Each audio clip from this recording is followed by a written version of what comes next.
3, 2, 1, start! Přes 2000 lidí přilákal v sobotu 21. května sportovní a zábavný den Agrofert Run. Akce, která navázala na populární Valachia Run, se uskutečnila v areálu společnosti DEZA a nabídla program pro všechny generace. Naše akce se skládá z dětských běhů. Letos máme na dětské běhy bylo přihlášeno více jak 400 dětí. To je neuvěřitelné číslo. Rodinný běh, který právě teď za náma probíhá, tak má více jak 800 lidí. Na start baby běhu se postavili nejmenší děti, které v doprovodu rodičů zdolali trať 200 metrů. V minibězích soutěžili běžci v několika kategoriích. 300-metrová trať čekala na závodníky ve věku od 5 do 7 let.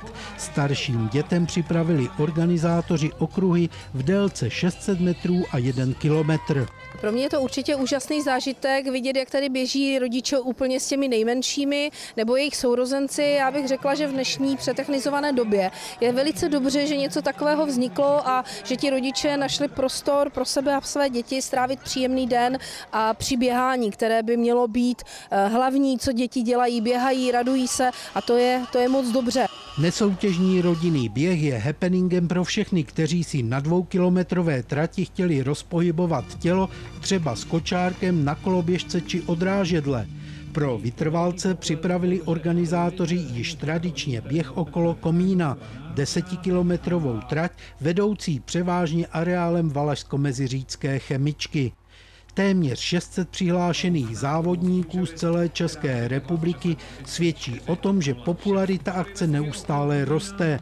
Vítězem závodu se stal Jiří Čípa z Bystrého s časem 31 minut 31 sekund.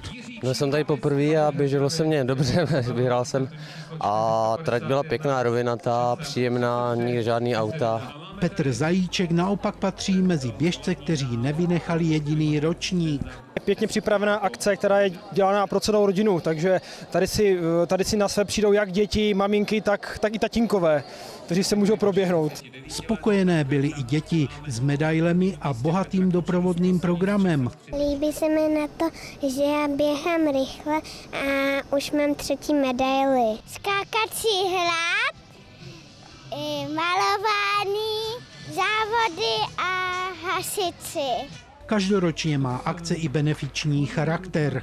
Veškerý výtěže, který nadace Agrofert znásobila 2, čili kolem 100 000 korun, jsme rozdělili mezi 5 základních škol Valašského Meziříčí. Dar použijeme na zlepšení estetické a výtvarné výchovy žáků. Půjde vlastně o zlepšení prostředí školního a nákup jako materiálu pro práci žáků ve výtvarné výchově. Letošní ročník Agrofert Run ve Valašském Meziříčí je za námi.